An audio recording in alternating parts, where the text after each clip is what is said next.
Jadi cuci tangan pakai air keras. Lihat. Oh iya ini cuci tangan pakai air Jadi kesaktian bukan saja dari agama Islam, agama Katolik juga bisa. Oh Agama iya, Kristen. Nah, katanya dari agama Katolik kesaktiannya. Nah, perhatikan baik-baik pertanyaan Dennis dan dengarkan jawabannya si Jindan. Nah, terus segitu kan banyak juga nih oknum-oknum yang bilang katanya kalau misalkan dukun itu kan sering membawa-bawa agama untuk cari duit. Nah, itu pendapat kalian gimana? Kalian gitu nggak? Saya pribadi saya seperti itu, tapi saya bener nyata real. Saya pribadi sih seperti itu.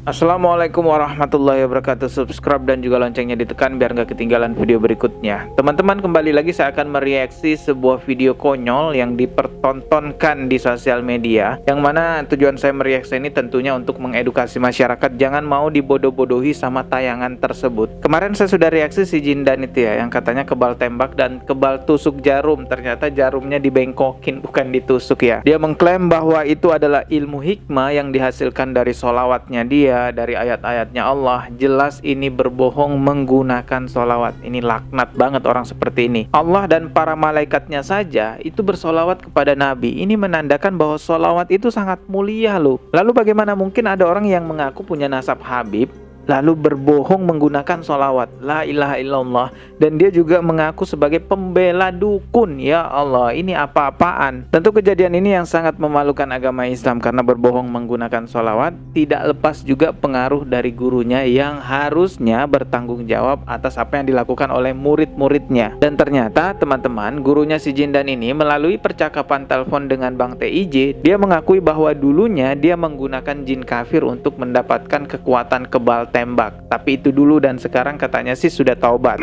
Karena kembali jujur aja, jujur ya, kembali ke jangan abang nanti bermain dengan jin kafir lagi, abang nggak mau. Oh, berarti itu kalau untuk kebal senjata api itu jin kafir? Ada jin kafir, pakai jin kafir. Berarti bukan pakai zikir sama sholawat tadi? Ya abang udah nggak mau begitu. Itu permainan tahun 91 sampai tahun 2008. Begitu aja. Ya abang nggak mau sampai seperti itu lagi, karena udah niat bertobat dan lain-lain, lagi hijrah. Ya, semoga beneran bertobat dan tidak melakukan lagi, dan terlebih lagi tidak menyebarkan ilmu-ilmunya yang menggunakan jin kafir itu kepada orang banyak, karena sama aja menyebarkan kesesatan. Dosa syirik itu adalah dosa yang tidak akan diampuni oleh Allah Subhanahu wa taala jika orang itu meninggal dalam keadaan membawa dosa syirik tersebut. Kalau penderitaan di dunia itu pasti sifatnya sementara, karena dunia itu kan sifatnya sementara, mau bahagia mau susah semuanya sementara. Tapi kalau di akhirat bisa jadi selama-lamanya. Termasuk orang-orang yang meninggal membawa dosa kesyirikan ya, itu akan kekal di neraka menderita selama-lamanya, karena Allah sudah peringatkan bahwa Allah tidak mengampuni orang-orang yang meninggal membawa dosa kesyirikan. Oke teman-teman, selanjutnya kita reaksi aja ya. Ini video lucu-lucuan sih sebenarnya, tapi mereka klaim ini pembuktian kesaktian mereka. Nah, ini coba kita putar dulu ya. Sedikit aja mangkoknya, taruh terus. Taruh meledak geser. Taruh kok. Ya kalau berdiri dulu. Taruh kok. Bentar kok. Jangan pakai mangkok. Bentar kok. Taduh. Ini. Nah, iya mangkok. Ini air keras super nih. Nah, air keras super. Air keras sama. Ini dari agama Katolik loh ini. Ini juga sakti. Oh, ini dari perwakilan agama Katolik ya. Saya nggak tahu kalau di agama Katolik apakah diperbolehkan perdukunan atau enggak. Kalau di Islam itu nggak boleh teman-teman ya. Nah, itu syirik. Coba kita putar lagi. Jadi kalau ada yang bilang ini nggak sakti, nih. Dikit aja kok. Pop, dikit aja. Oh, ini pembuktian kesaktian ya. Coba kita lihat. Oh, ini sekarang mau dibuktikan bahwa itu benar-benar air keras menggunakan uang logam. Ada uang logam yang dari orang lain ini kan dari. Oke. Jadi mau dibuktikan dulu nih kalau itu air keras ya. Masukin aja kok, udah masukin kok. Oke, dimasukin. Ini air keras. Ya, terus kenapa? Ya kan dia kalau itu kan melebur. Berarti hancur nih nanti uangnya ya. Pop. Lihat ya. Lihat. Langsung bereaksi uang logamnya, lihat. Iya. Oke, kita lihat ya. Oh iya, mendidih itu Air ya. keras. Ya, ini air keras nih. Wow, itu udah mulai hancur. Tambahin itu. Langsung Hancur. Hancur ya. Minta sendok, Bi.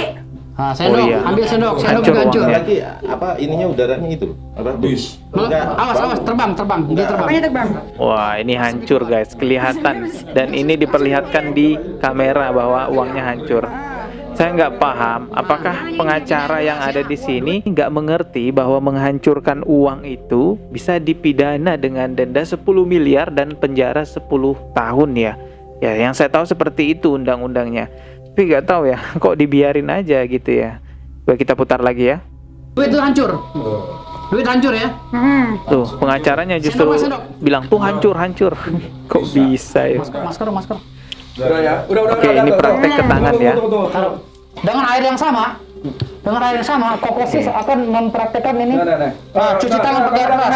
Jadi Cuci disiram. tangan pakai air keras. Lihat. Oh iya, ini kesaktian. cuci tangan pakai air Jadi keras. kesaktian bukan saja dari agama Islam, agama Katolik juga bisa. Oh agama iya, Kristen. Nah, katanya dari agama Katolik kesaktiannya. Maksudnya nggak tahan. hasilnya nggak tahan, bau. Ya, Udah. dah, Lagi. lagi. Tapi yang harus kena ini ya. Awas kena tangannya. Kena ini ya. Awas kena yang lain. Apa namanya, bahaya nih. Awas kena yang lain, ini bahaya. Oke, seperti itu. Oke, yang cuci tangan pakai air keras. Cukup, bau, cukup. Oke, ini pembuktian air keras. Jadi bukan sulap kan? Bukan sulap, bukan sihir, ya. Bukan sulap katanya. Langsung ke itu kok, langsung ke WC. Langsung ke WC katanya. Itu mau dicuci tangannya teman-teman. Jadi sebenarnya yang digunakan oleh orang itu ya ketika mencuci tangan beneran air keras. Namun itu air keras khusus yang hanya meleburkan jenis logam saja. Apalagi kalau uang 500 itu kan gampang leburnya daripada uang 1000 yang benar-benar besi kan. Dan efeknya jika terkena tangan itu tidak akan menimbulkan luka bakar, hanya akan menimbulkan gatal-gatal jika tidak cepat dicuci. Dan hal ini juga pernah dipraktekkan oleh Marcel Radival karena memang pesulap ya kadang-kadang main sulap dengan cara seperti itu juga. Tapi kan tujuannya untuk menghibur, bukan untuk membodohi orang lain. Air keras tersebut banyak dijual di toko-toko, bahkan di toko online juga ada teman-teman. Tapi saya nggak nyebutin nama air kerasnya apa ya, nanti ada yang nyalahgunain gitu ya. Nah ini di Shopee ada yang jual harganya 100.000. Sengaja saya blur ya bagian namanya, nama air kerasnya ini biar nggak disalahgunakan takutnya gitu. Biasanya kan di Shopee ada video reviewnya ya produknya. Nah ini videonya coba kita putar ya. Oke, kali ini kita akan menunjukkan yaitu ya ini masih berasap ya. Ini Tuh. air keras asli yaitu kebal air keras ya. Bisa dilihat. Iya. Ya, kita masukkan koin. Koin asli nih bos ya. Nah ini dimasukin koin Bisa dilihat uang ini ya. 100 rupiah. Sebenarnya nggak boleh Jangan teman-teman super ya bunyi menghancurkan ya. uang seperti ini Super bui. karena ada pidananya. Original ya. Langsung kita berikan di tangan sini bos. Tuh. Nah ini disiram ke tangan. Sama seperti yang dilakukan Ya, oleh bisa lihat dukun-dukun bawahnya itu pun tadi ya. yang mereka Tuh, klaim bahwa WhatsApp itu ya. adalah kesaktian. Asli. Tuh lihat koin pun nih. Nah itu koinnya Tuh, ya. lebur, Masih hancur. berasap lihat. Nah di tangannya nggak ya. apa-apa. Bukan kaleng-kaleng bosku. Itu guys tadi videonya ya. Kalau kita lihat di bawah sini udah banyak yang beli sih. Mantap bosku. Barusan sudah sampai dan ketika adegan mudah-mudahan aman. Kalau terkena tangan sebenarnya aman, hanya akan menimbulkan efek gatal-gatal jika tidak cepat dicuci. Yang berbahaya itu kalau kena mata. Dan berbahaya juga ketika kita celupkan logam dan logam itu dalam keadaan mendidih lalu kita ambil. Itu bahaya, bisa terbakar juga tangan kita. Jadi makanya menggunakan alat bantu seperti sendok dan lain-lainnya. Karena air keras tersebut hanya akan bereaksi panas ketika terkena logam saja. Tapi kalau kena di tangan doang nggak ada logamnya ya cuma gatal-gatal itu aja. Jadi fix ya bahwa itu bukan kesaktian ilmu kebal, melainkan itu ilmu sains. Dan sebenarnya teman-teman, gerombolan dukun itu sedang mengkonfirmasi kebenaran perkataan pesulap merah. Kan dia menyangkal tuh, pesulap merah nih bilang dukun penipu. Ini buktinya. Padahal bukti yang dia perlihatkan itu mengkonfirmasi perkataan pesulap merah bahwa benar. Aduh, malu-maluin ya. Lebih lucu lagi guys, ketika si Dennis nanya seperti ini nih. Coba simak ya. Perhatikan baik-baik pertanyaan Dennis dan dengarkan jawabannya si Jindan. Nah, terus segitu kan banyak juga nih oknum-oknum yang bilang katanya kalau misalkan dukun itu kan sering membawa-bawa agama untuk cari duit. Nah, itu pendapat kalian gimana? Kalian gitu nggak? Saya pribadi saya seperti itu, tapi saya bener nyata real.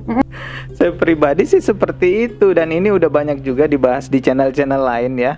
Karena si Dennis kembali lagi mengatakan hal tersebut di Instagramnya. Coba kita putar ya. Dasarnya ya, menurut gue mereka tuh kebal malu memang punya ilmu kebal malu. Kan gue tanya sama mereka salah satunya, menurut kalian gimana kalau misalkan para dukun itu suka menjual membawa nama agama buat cari duit? Nah, saya akuin itu benar. saya sih gitu orangnya. Gokil. Dukun itu kan sering membawa-bawa agama untuk cari duit. Pendapat kalian gimana? Kalian gitu nggak? Saya pribadi saya seperti itu. Aduh ya Allah. Kalau tujuan mereka nyari panggung, ya mereka sudah dapat panggungnya. Mereka sudah diliput di mana-mana oleh media. Tapi setelah ini viral, mereka langsung akan anjlok. Kenapa? Karena panggung yang mereka dapatkan itu adalah citra buruk mereka. Ya udahlah, itu terserah mereka. Saya hanya mengingatkan di sini, setelah kita menonton kekonyolan-kekonyolan mereka, semakin memperkuat iman kita. Kenapa Allah melarang kita untuk datang dan mempercayai perdukunan? Karena ya Allah ingin kita tetap menjaga tauhid kita, menjaga akidah kita, jangan sampai ada dosa syirik. Di sisi lain juga Allah tidak mau kita itu dibodoh-bodohi oleh mereka. Lihat aja tuh, semua kekebalan-kekebalan mereka ketahuan, hanya trik saja dan dibungkus sholawat, dibungkus agama. Nauzubillahi min dzalik. Jadi udah ya, stop, jangan mempercayai dan jangan mendatangi perdukunan. Insya Allah kita ketemu lagi di video berikutnya guys ya. Subscribe dan juga loncengnya ditekan biar gak ketinggalan video berikutnya. Mohon maaf jika ada kata yang salah. Wassalamualaikum warahmatullahi wabarakatuh.